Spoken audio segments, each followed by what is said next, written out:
Right, good evening, everyone. It's 6 o'clock and we're going to go ahead and get started. Thank you so much for being here. My name is Jan Spooner and I am the EL Dyslexia Coordinator for the district. And I'm so pleased to have you here for this information night. And we have index cards and pencils up here on the podium. If you're someone who likes to write a question down and give it to us later, or just have something to take notes on, please know that they are there. And also, we have our librarian outside, the Pima County librarian, who works at the Sahuarita Library just down the road. If you didn't get a chance to look at the materials that she brought, she's got some nice things to share.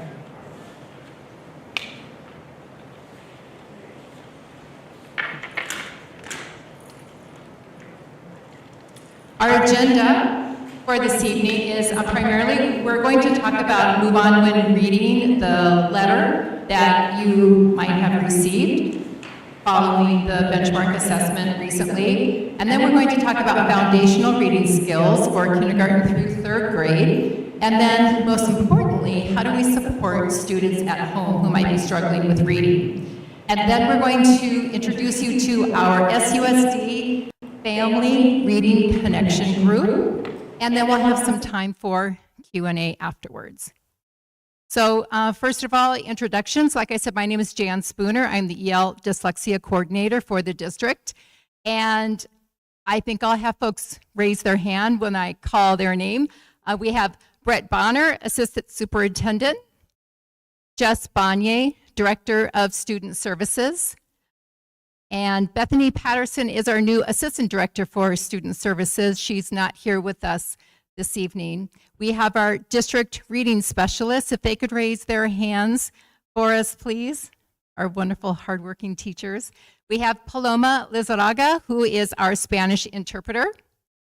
And Cheryl Anthony, who is our local dyslexia consultant, who has provided our district with an enormous amount of support, which we appreciate very much. And then we have our SUSD Family Reading Connection Group. If you could raise your hands, those of you in that group, thank you for being here. And then Elise Gregory is our librarian who is outside. So we've got a whole team to support early reading instruction. The first thing we're going to do is watch just a very short video from the Arizona Department of Education's Move On When Reading Department that just explains what this is all about. Learning to read is the start of a lifelong adventure that will take children to many places near and far. The ability to read is the foundation for all learning. When students leave third grade with strong reading skills, they are better positioned for success in the classroom and in life. That's why Arizona established Move On When Reading, which helps parents and educators develop strong readers. Schools identify students who may struggle with early reading skills. Parents of students who are not reading on grade level are notified and given strategies and tools to support reading at home. Teachers receive training to ensure they have the knowledge and skills to teach all kids to read. Students are provided with targeted supports to meet their reading needs, starting in kindergarten. Their progress is monitored throughout the year to keep educators and parents up to date. At the end of third grade, students must demonstrate sufficient reading skills for promotion to fourth grade. Students who are retained receive an extra year of specialized support so they are ready to enter fourth grade as strong readers. The enactment of this policy, Arizona students have made steady progress, but there is still more work to do. Parents are key partners in supporting reading success. Here are 3 tips to make reading a fun part of your everyday activities. Read together for at least 20 minutes every day. Ask a teacher or librarian to help choose books that match your child's interests and reading level. Encourage your child to read during everyday activities, from street signs to recipes. Together, parents and teachers can help students meet important milestones so they can become strong readers who are prepared for the adventure ahead.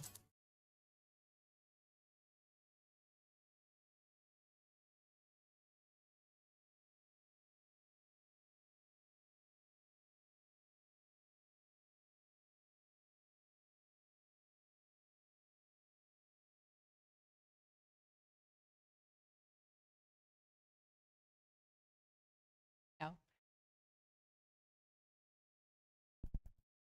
Learning to read is the start of a We go. All right, so we're just going to unpack that short video. So schools identify K through 3 third grade students who are not making adequate progress in reading. That's the crux of what the Move On When Reading legislation is about. And parents are notified of that, which you might have been notified of through the Move On When Reading Parent Letter 2. Teachers receive training in evidence-based reading practices, and that's been going on for a while now. And then students are provided with targeted support to meet their needs. And that is monitored regularly. And importantly, parents are really key to the success, because when they can help support the skills that are needed at home, that is going to move the needle for students. So it is recommended that you read to your child for 20 minutes per day. And importantly, that's reading to your child. It doesn't mean that they have to be the ones reading to you.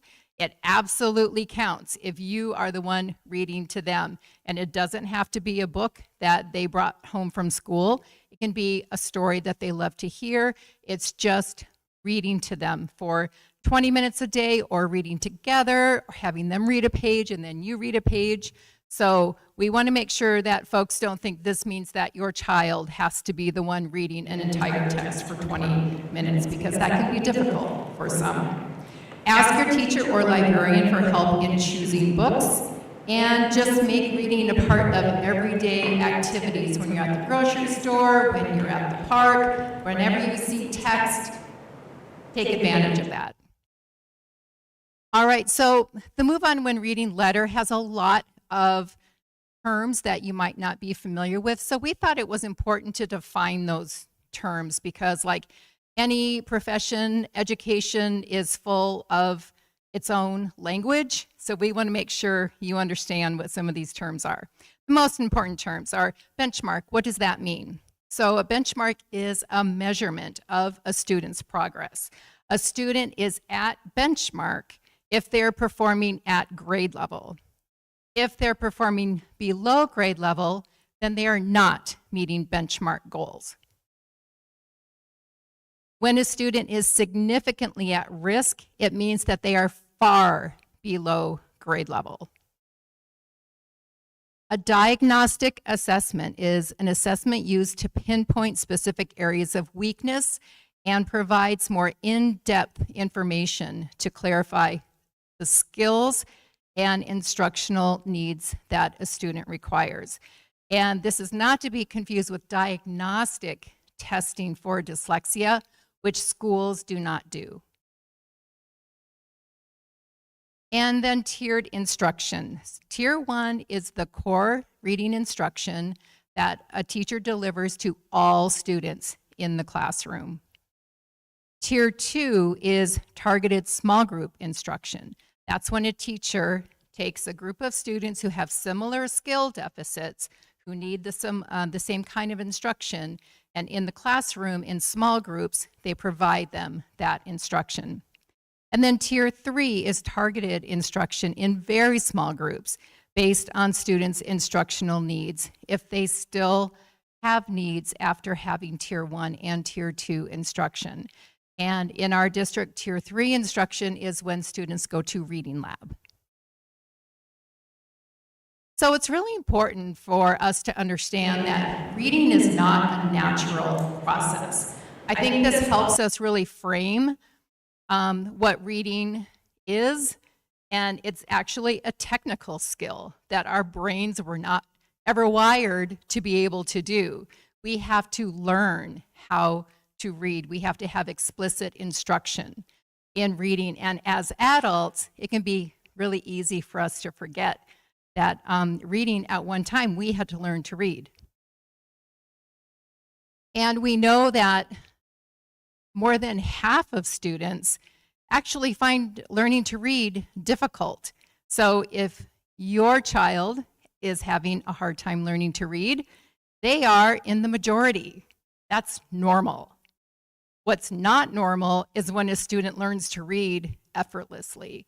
And that does happen. There are students who just seem to learn to read incredibly quickly, but that is not the norm. The norm is that students need explicit instruction to learn to read. All right, so foundational reading skills. This is really what we teach in kindergarten, first, and second grade. Foundational reading skills. Those are those skills at a granular level that students need to be able to do before they can go on to become readers who read to learn. So those foundational skills are phonological and phonemic awareness, basic reading and spelling skills, otherwise known as phonics, reading fluency, vocabulary, and comprehension. Now, while these are numbered 1 through 5, they are not necessarily sequential. Phonological and phonemic awareness are the most basic fundamental skills that students need to learn, and we're going to be talking about what that means. And then we move on, once we have those phonological awareness skills, we move on to phonics, which is attaching the sounds. Once we learn to isolate them and recognize them, we attach them to the letters in our alphabet that represent those sounds. That's phonics. And then reading fluency is when I've learned how to read these words, and now I can read short phrases, I can read sentences, and I can read text without too much difficulty because I'm developing my fluency as I'm learning to read more and more and have more highly developed reading skills. Vocabulary and comprehension take place concurrently with the other skills. We don't ever want to say, oh, I can't teach my child vocabulary and comprehension until they learn their phonics. We need to always be teaching them vocabulary. And that starts from when they're babies. We want children to learn as many words as we possibly can teach them. And that happens really naturally. If you're just someone who likes to talk, your child is going to hear a lot of words because they're listening to you all the time. So whatever you're doing, whether you're at the grocery store, you're in the kitchen, making a meal, whatever you're doing, when you're talking, research tells us that when you are talking, and if you talk a lot as you're going through your day and going through different processes, routines that you have in your life, your child is going to develop a higher level of vocabulary. They're also going to develop that if you read a lot to them. And it doesn't have to be books that are at their level. Whatever their interest is, read to them, and they will be developing their vocabulary. That is also going to help with comprehension. We don't ever want to tell a child, no, you can't read that book yet because you're not able to read that book. We want to read to them. Whatever their interest is, we want to read to them, even if it's at a very high level, because that's going to develop their comprehension skills, because it develops their background knowledge. So we have to have background knowledge in order to have comprehension and actually understand, what does all this mean, everything that is on this page or in this book. So please allow your children to pick up whatever book they want, even if it's an encyclopedia, because if it's something that interests them, they're going to be motivated. Okay, so phonological and phonemic awareness, taking you all the way back now. So this is that global awareness of speech sounds. That includes rhyming, individual sounds in words, segmenting and blending, and manipulating sounds. Now, what does all that mean? Well, if we think of the word cat, cat has 3 sounds. So we can segment the sounds. We can count the sounds. K, a, t. That is a phonemic awareness skill, and it's a precursor to reading. I can also do it the other way. I can say cat. What's that word? Cat. So I've been able to blend those sounds, those individual sounds, to make a word. I can also think, oh, cat, that rhymes with bat, with hat, with mat. That is a phonemic awareness skill, a phonological awareness skill. And then that leads to onset rhyme. That's the first sound in a word followed by the vowel and everything afterwards. So that might be amp, amp, og. That helps students break words into smaller units, which helps them learn to read. And then syllables as well. So catnap is made of 2 syllables. Again, that's breaking words into smaller units so that students are able to identify the sounds in words and then ultimately be able to decode them and encode them, write them. And then initial sound fluency is also a very basic level of phonemic awareness, and that is, what is the first sound in cat? K. Being able to isolate that sound is important.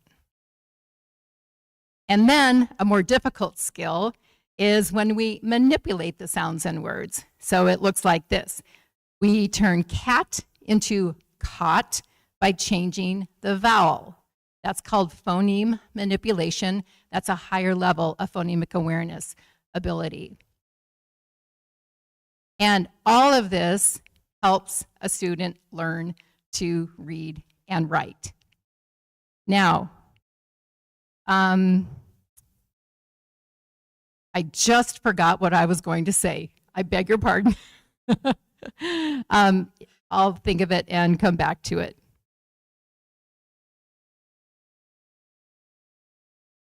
Yes. Yes.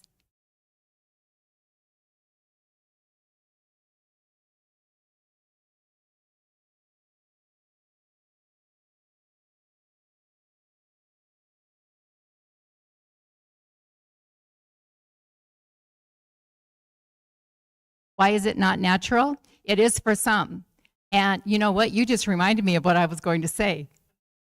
When students can't do these things, when they have difficulty with these skills, that's when we know there's a problem. So there are many students who have no problem at all with these skills. But there are some who have a great deal of problems with these skills. And so, in fact, we're going to watch a video in just a second about on a student who is having difficulty with one of these skills. And that might help illustrate the importance. It's, I believe, after this. So when children have difficulty with phonological and phonemic awareness, they have difficulty with segmenting sounds, identifying the first, middle, and ending sounds in words.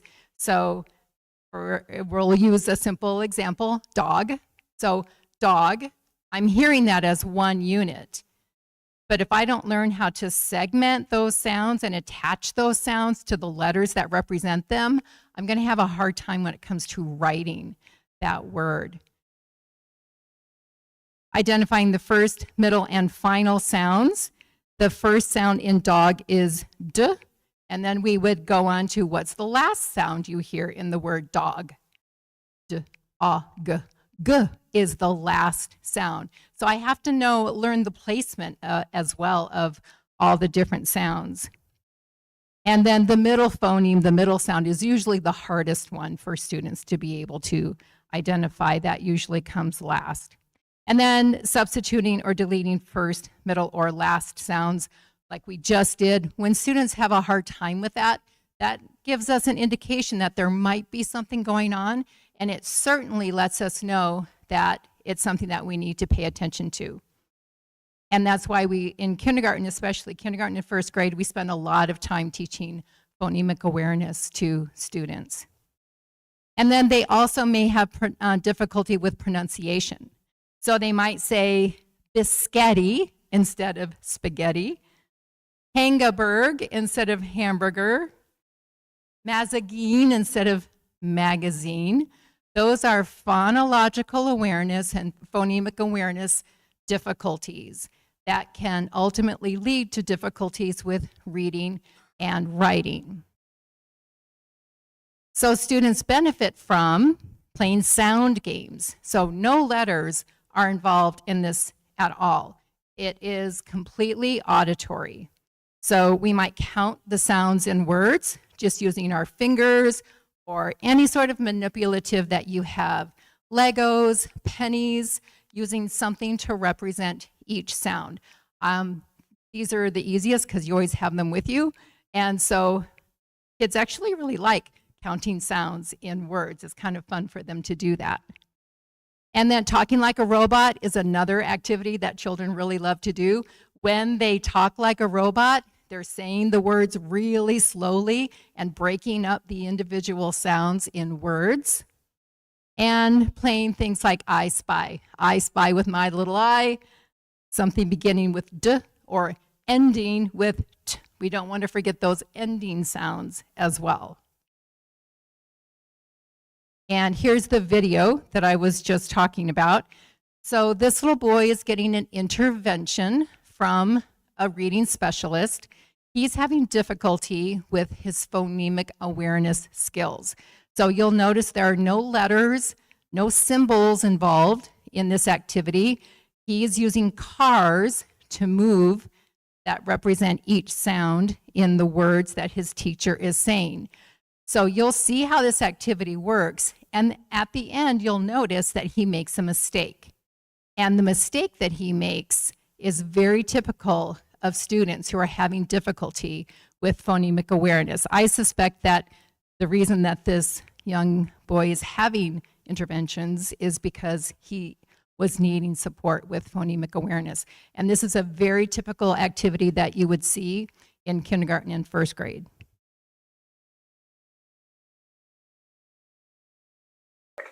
So you're gonna. Okay, so we're gonna play.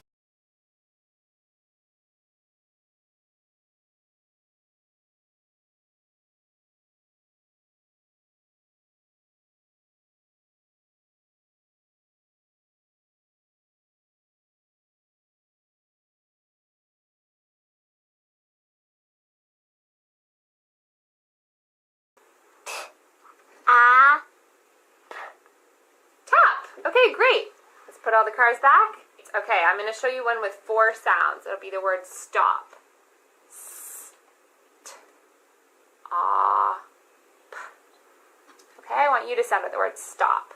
St. Ah. Fantastic. Okay, I'll give you a hard word with 4 sounds. Ready? It's going to be the word past.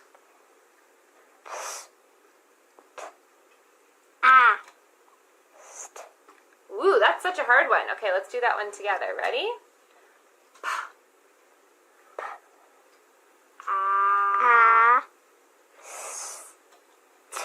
Great. Okay, now you do past.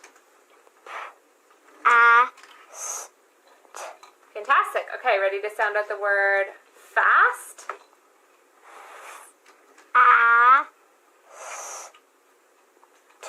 Okay, great. Let's do one more.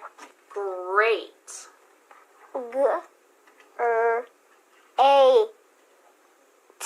Perfect. You did a great job.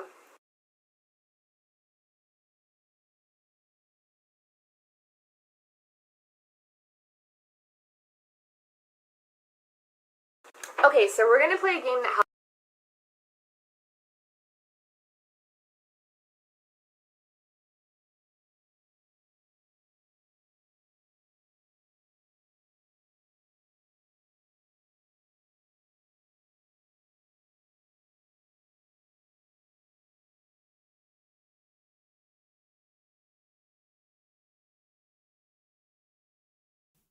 For past. So that's why it's so important for us to make sure that students have a solid understanding of phonemic awareness and have those skills to be able to do that. And what I love about what this teacher did was she supported him in that, oh, that was a hard one, let's do that again. And she guided him in doing it, and then took a very similar word and had him do it on his own so that she could see that he could do it on his own, and then another similar word. And so that is what an intervention might look like that a student who's in reading lab or even tier 2 instruction might be receiving. So just really highlighting the importance of those skills.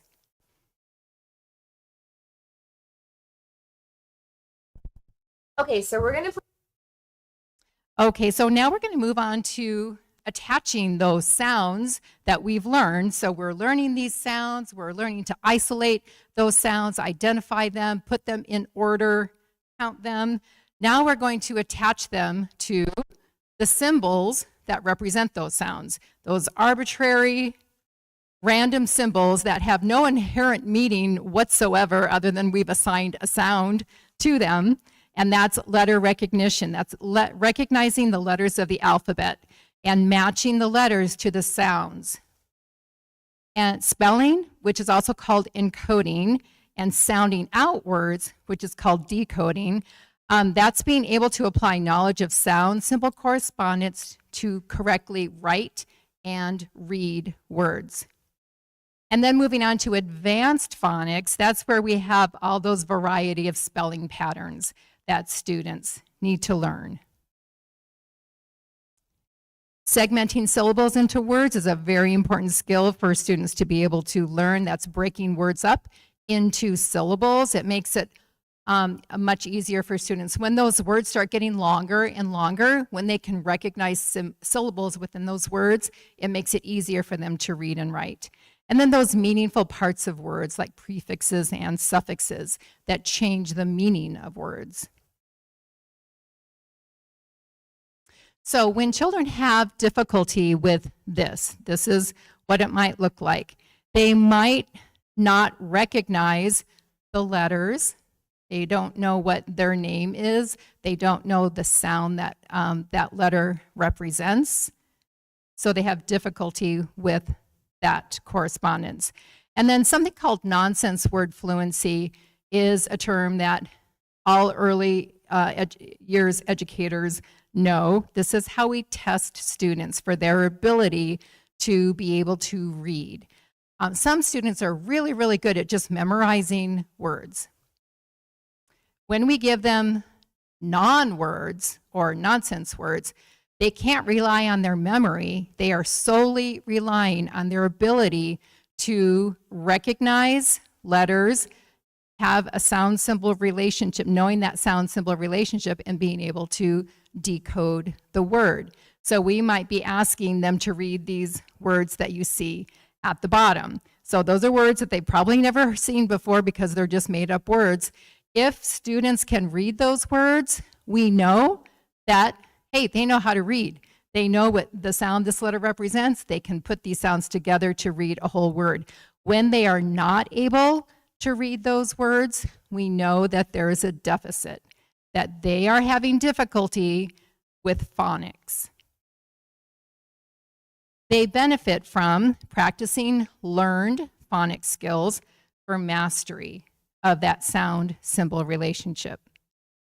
Practicing reading and writing words whose sounds and letters have been learned. So we're practicing what we learned.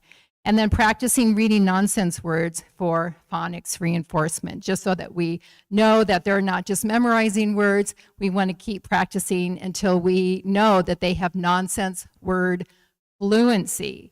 When students do not have nonsense word fluency, that can be an indicator that we've got some difficulties ahead of us. So phonics, you've probably all seen charts like this before.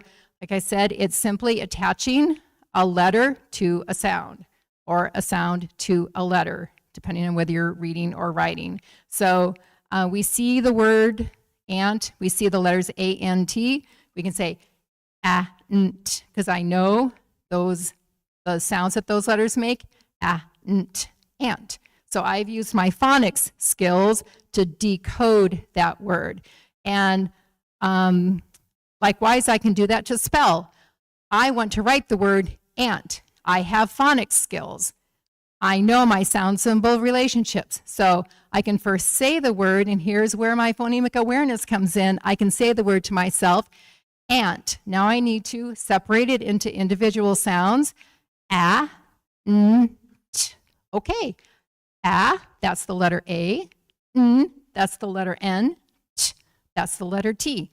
I've just written ant. And then we have our more advanced phonics where we have our digraphs. That's when two letters make one sound. We have our vowel-controlled R's. We have our diphthongs. That's oi and ow. And diphthong is just a technical word for the gentle glide from one vowel sound to another. And then we have our consonant digraphs, our SH, TH, WH, CH, and PH. So this is all phonics, learning the sounds that these symbols or combinations of symbols make. Now moving on to reading fluency. So to be able to read text accurately, quickly, and with appropriate expression shows us that a student is developing fluency. That involves being able to recognize letters, having speed and accuracy in your sound symbol correspondence, being able to break words into chunks, and that involves recognizing prefixes and suffixes, reading words accurately, and being able to read passages and phrases with appropriate expression. When they have difficulty with fluency, it's because they are having difficulty with the ability to quickly name familiar things. And this can often be an indication of some difficulty ahead in learning to read. That has to do with memory. And then oral reading fluency, reading accurately with appropriate speed and expression. They will have difficulty with that when they're having difficulty with fluency. Well, how do they benefit? What can we do to help? Just regularly practicing letter recognition, practicing phonics, the letter sound recognition, practicing identifying syllables and prefixes and suffixes. We'll be looking at that in just a minute. And then practicing reading words that they have learned, just so that they can always be practicing and having those words in front of them so that they when they approach them in their reading, they're able to read them fluently. And then practicing reading short phrases. So once they've learned some words, they can practice reading short phrases and then sentences, and then practicing reading them with appropriate speed and expression. So we've been talking about syllables. So syllables is very helpful. Having that knowledge is very helpful for students. And so syllables are breaking words up into smaller units. And we know every syllable has a vowel, so that's helpful.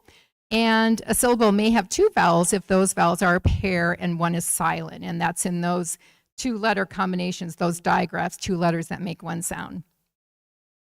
So we can see there are activities that help students with syllables. The ladybug card on the bottom is a great way to help students really understand and recognize syllables.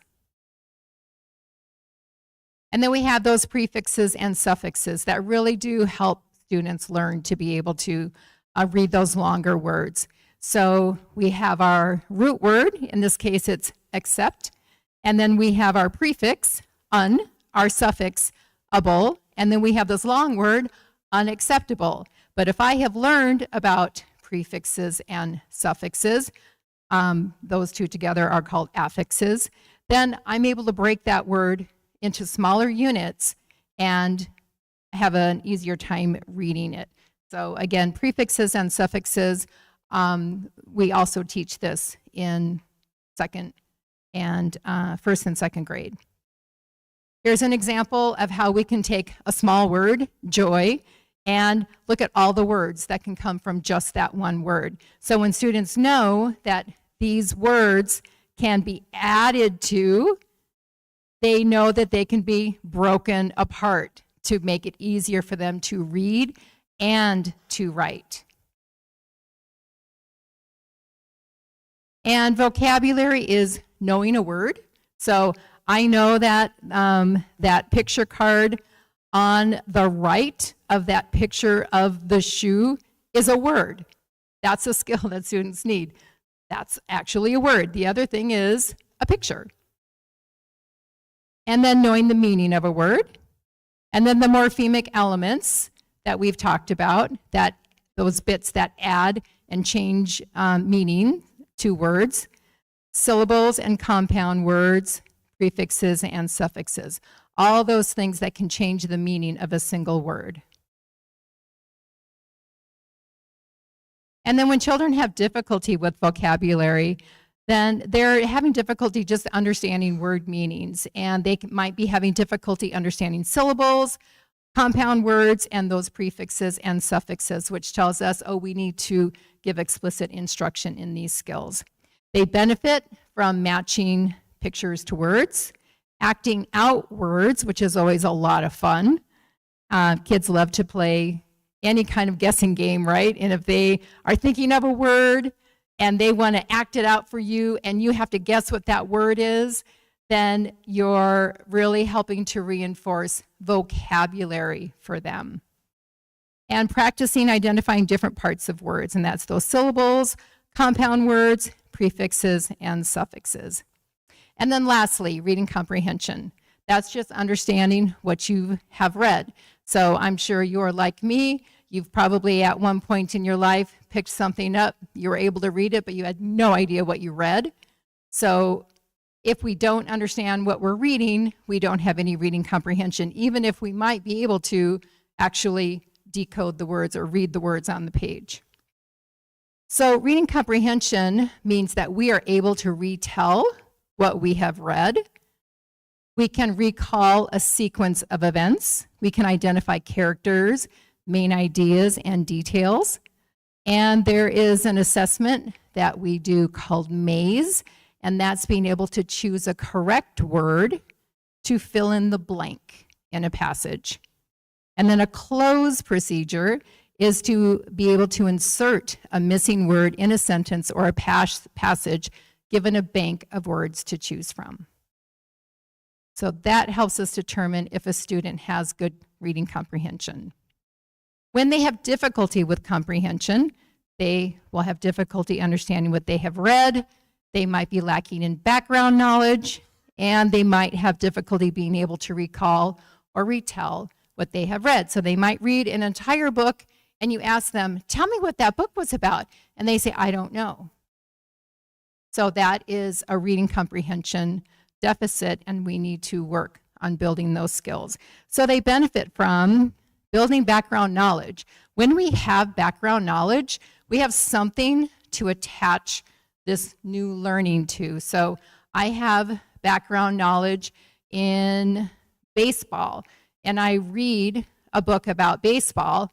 I have got some background knowledge to make that link. It's like Velcro. If I don't know anything about baseball and I read a book about baseball, there's no Velcro. I've got nothing to stick it to. And so my comprehension is going to be very poor. So developing background knowledge is really important. We also, another activity that we do to practice these skills is matching sentences to pictures that represent the sentence, putting sequences of events in order, either with sentences or pictures, comparing events and characters of two different stories, and discussing the most important facts from an informational text. So here's just a couple of examples of what that might look like. You might have seen something similar coming home from school. So we have some pictures and some sentences. We read the sentence and we match it to the picture. And then the next is about making a sandwich, and this is a sequence of events. What did Amir do first? What did he do next? What did he do last to make that sandwich? And then we have comparing two stories activities. So students are having to think about one story and another and then be able to compare them. What were things that were similar? What were things that were different? And then web, is that what that's called? Someone help me out. It's a type of graphic organizer. So we have the central topic, bats in the middle, and then we have different facts surrounding it. And so this is an informational text, and that helps the student identify the details of the text. Okay. All right. So that is all I have. I'm going to be passing the baton over to Elisa, who's going to talk about the Sahuarita Family Reading Connection, and then we're going to have time for some Q&A. And we also have some folks maybe online. We are live streaming this, so they are able to ask any questions as well. All right, thank you, Lisa.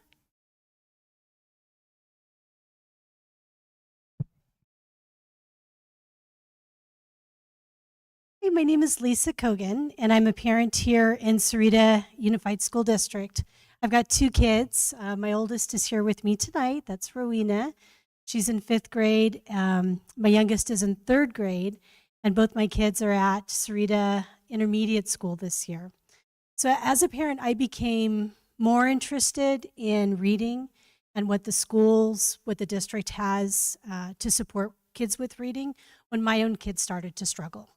And they struggle with reading and writing, and that's been pretty persistent over the past couple of years. So together with some other parents that are here, with support from our district, we have amazing reading interventionists and specialists at each school site, as well as our teachers. We've kind of come together to make this group, which is the Sahuarita Family Reading Connection.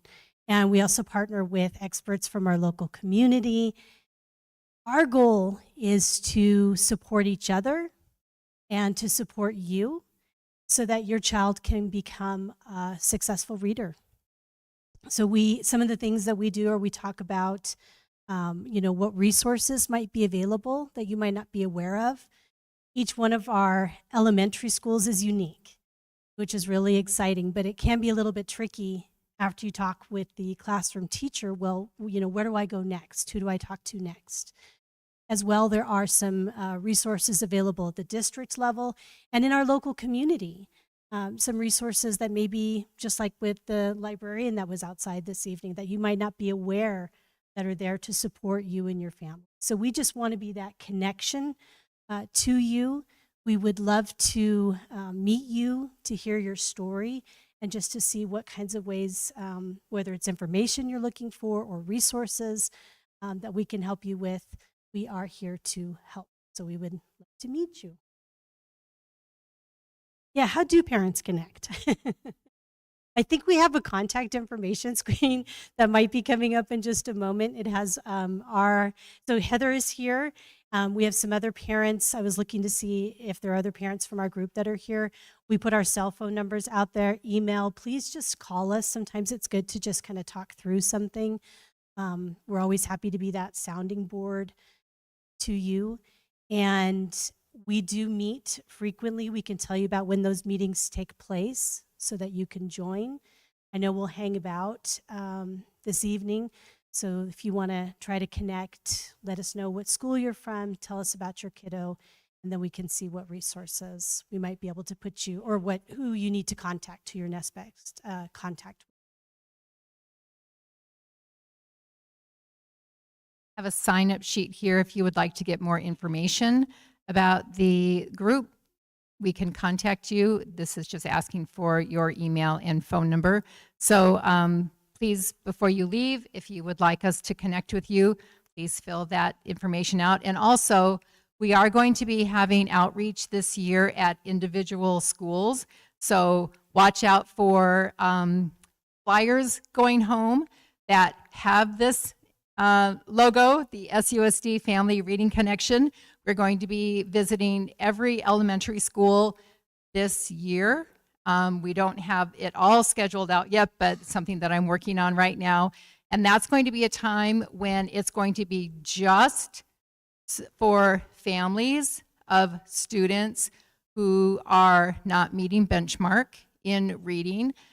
Our team is going to be there, and then a wider team of educators will also be there. And we will have more activity time with you, more face-to-face time with you, to be able to talk more individually about your student and what kind of support we can be providing them. So with that, I'll go ahead and open the floor for any questions you have. Yes.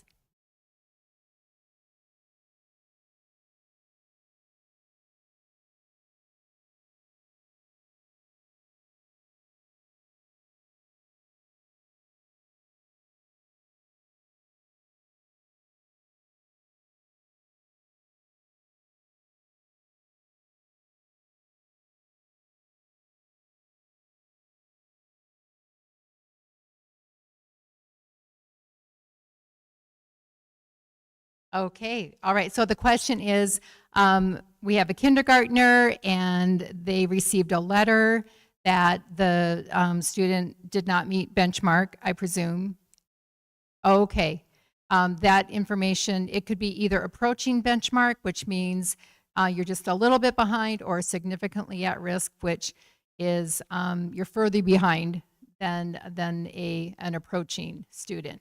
And so what that means is that from that benchmark assessment that was done just a few weeks ago, that there were some indications that there might be some difficulty ahead with reading. And so in kindergarten, that is really looking at phonemic awareness, phonological awareness and phonemic awareness, those kinds of skills. And rapid automatic naming as well, which is that ability to be able to recall objects quickly. And so that would be the reason why you got the letter. And so what the reading specialist does is performs an additional screening on those students to determine specifically what those skill deficits are.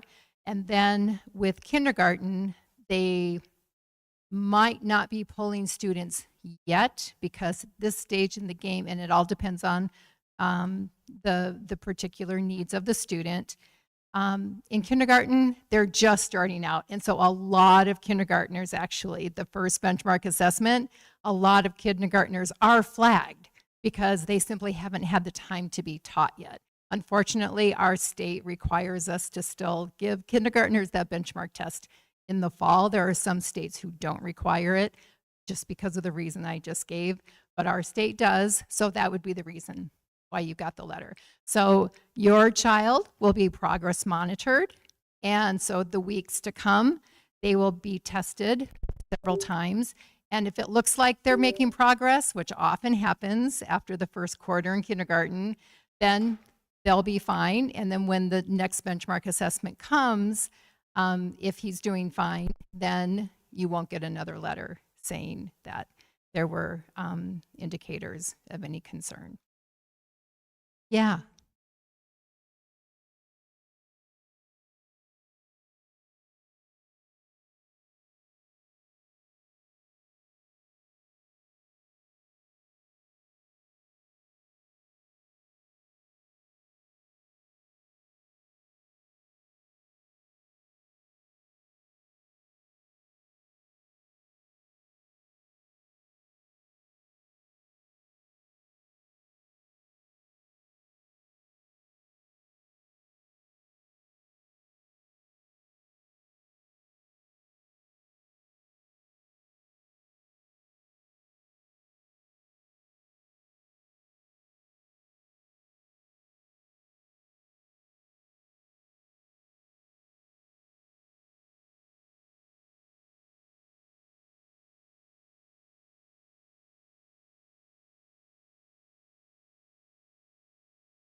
So if you didn't hear in the back, the question was about why are there so few parents here? And then a response was that it hasn't been very well communicated. So we take your point. This is the second year that we've done this. This is the second year that we've had the requirement to do the dyslexia indicator screener. And so we started doing this last year when that legislation came forth. And so this is actually something new that we're doing. This is just the second year that we've done it. We had another one, we had two last year, one following each benchmark assessment in the fall and the winter. And I appreciate that feedback that you were not aware of the support. The Family Reading Connection, that also just started last year. And we've been doing our best to advertise those monthly meetings, and it wasn't being advertised very well. I don't believe it was being advertised as well as it possibly could have been. And our team has been trying to figure out ways to really improve our outreach. And so that's one reason why we decided that we are going to go to every single site this year to have meetings like this so that we could let parents know we are here, we're here to support you, we're going to continue with this, we're going to continue with the Family Reading Connection, and hopefully gain more and more members into our small little group. So I apologize that it hasn't been communicated very well, and we're going to work really hard to make sure that it does.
You're very special because you're here. Yes. Yeah. So the reading specialist sent out the flyer to all of the students that they sent the parent letter to the Move On When reading letter indicating that their child was either approaching benchmark or significantly at risk. So the flyer went out to a lot of parents. I don't know if we could estimate how many, but a lot. Yeah.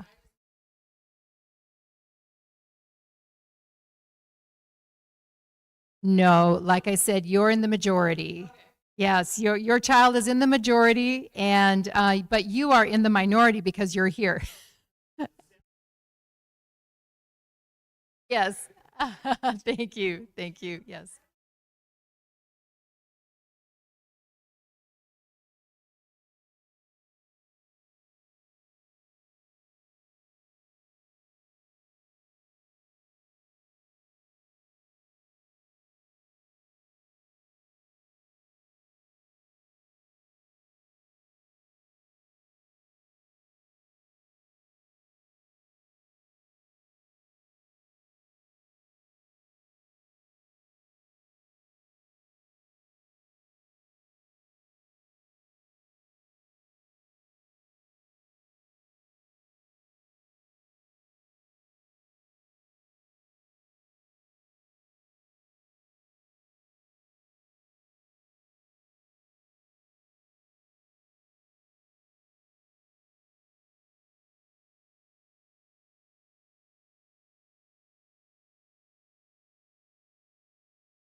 Thank you, Heather, and thanks for bringing up that word partnership because it truly is a partnership.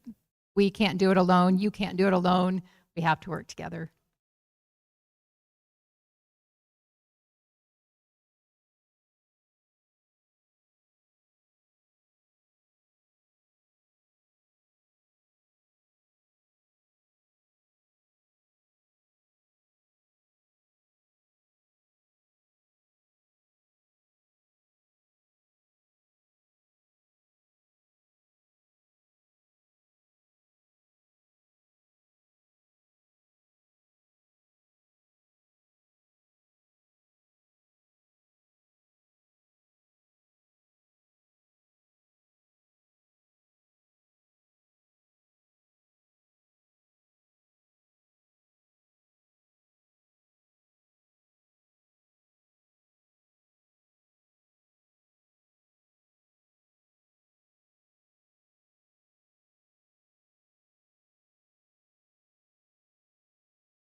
Yeah.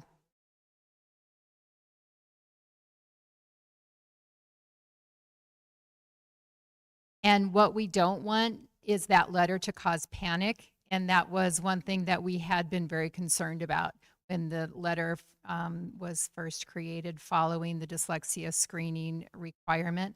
We were very concerned that this was going to cause panic among parents. And so that's why we wrote the cover letter to try to ease that panic. So we don't want meltdowns, no meltdowns.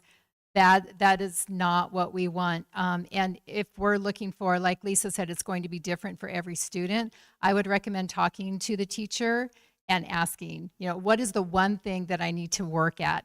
And, we're not expecting you as parents to teach your children. We're asking you to help them practice the skills that we are teaching them in the classroom. So when you can maybe identify that one or two things, what's the most important thing I can do, then do that, and don't try to do everything, because you won't be able to, and you'll just get frustrated, and we don't want that.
So flashcards are great once a student already knows the word.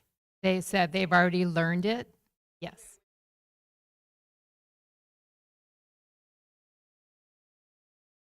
So that would be great practice for, yes, for isolating individual sounds. So that requires phonemic awareness skills and then phonics skills as well. So yes, yes, absolutely.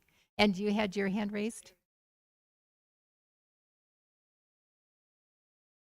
There are some good apps. There's an ABC, Duolingo ABC. It's a free app. Teach your monster to read. We need to make a list, don't we? We need to make a list. Did you have a question?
No, that is not what my understanding is. And I would really invite you to stay back. And I think Jess, our Director of Student Services, is here. I would love some time in talking to you about that specific case.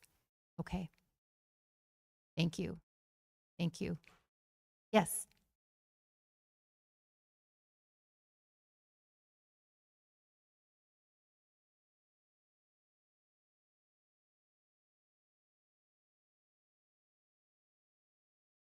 So we want to be really careful that we're not communicating that we're recommending a screening for dyslexia, an outside agency. We're not recommending that at all.